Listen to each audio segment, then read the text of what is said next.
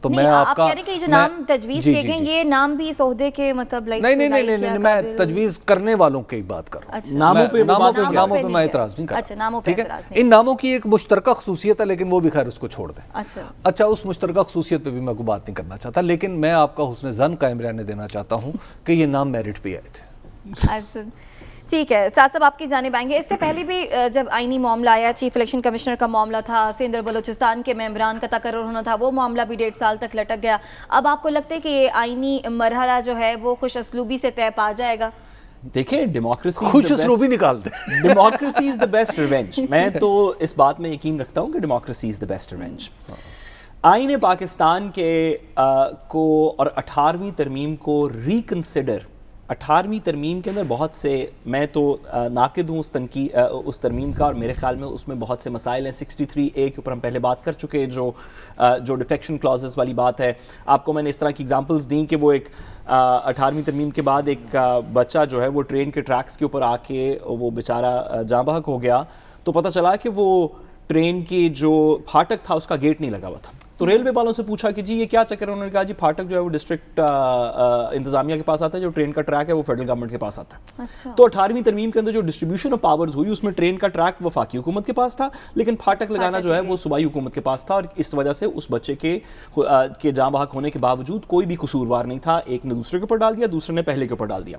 18ویں ترمیم کے بہت سی اچھی باتیں بھی ہیں, لیکن اس میں بہت سے مسائل ہیں, اور ان میں سے ایک مسئلہ یہ ہے کہ ہم نے انٹلیکچولی اپنے ذہن سے ہم نے ایک ایسا سسٹم بنایا جو کہ آن پیپر تو ٹھیک لگتا ہے, بڑی اچھی بات ہے. لیڈر آف دا ہاؤس اور لیڈر آف دی اپوزیشن بیٹھ کے متفقہ طور کے اوپر کچھ چیزیں نامنیٹ کرتے ہیں, الیکشن کمیشن کو نامنیٹ کرتے ہیں, نیب کو نامنیٹ کرتے ہیں, انٹرم گورنمنٹ کو نامنیٹ کرتے ہیں, اس طرح کی 2-4 چیزیں. لیکن جب آپ اس کو پریکٹیکل اس کے اندر لے کے آتے ہیں تو ان 3 سالوں میں سے کم 2.5 سال تو ایسے تھے جب لیڈر آف دا ہاؤس اور لیڈر آف دی اپوزیشن ایک دوسرے سے بات کرنے کے روادار نہیں تھے. اب بھی نہیں, ابھی بھی یہ بس خط و خطابت ایک کانسٹیٹیوشنل میکنزم کے تھرو ہو رہی ہے. جو کنسلٹیشن ہونی چاہیے, جو اسپرٹ تھی آئین کی کہ بھئی ایک اپوزیشن کو اور لیڈر آف دا ہاؤس اور لیڈر آف دی اپوزیشن کو اس لیے بٹھایا تاکہ کوئی یہ شک نہ کر سکے کہ لوگ کلین ہیں یا نہیں ہیں.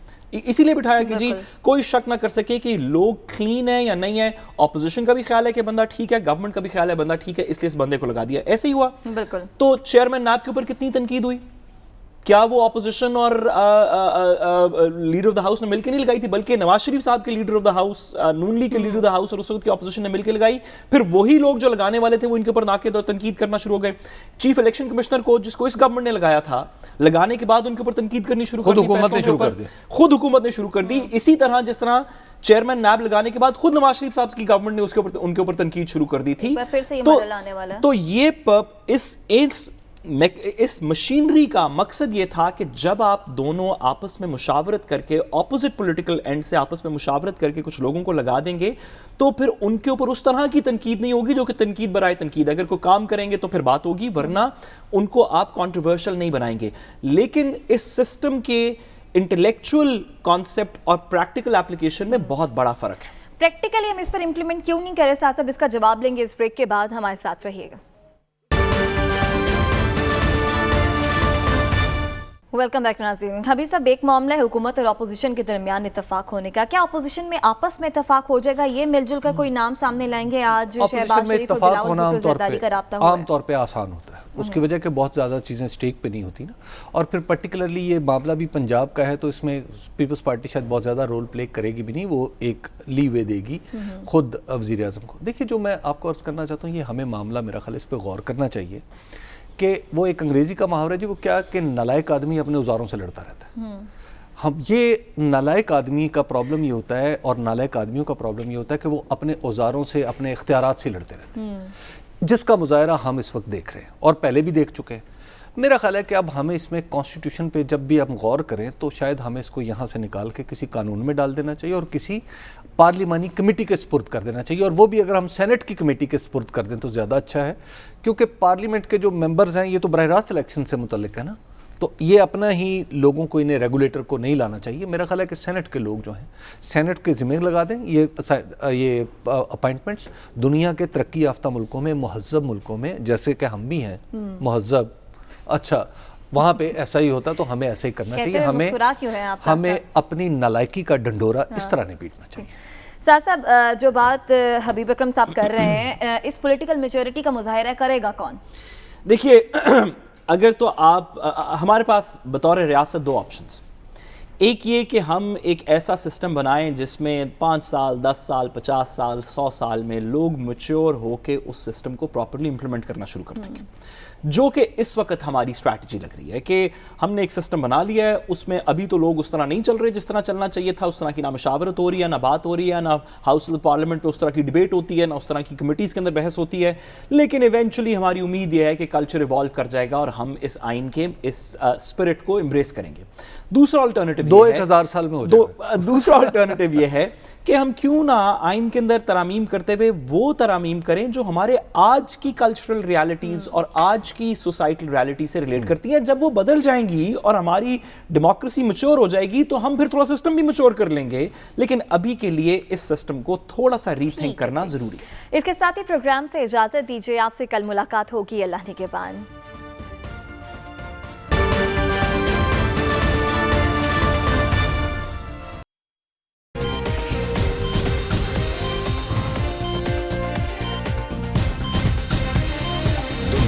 خبر کی دنیا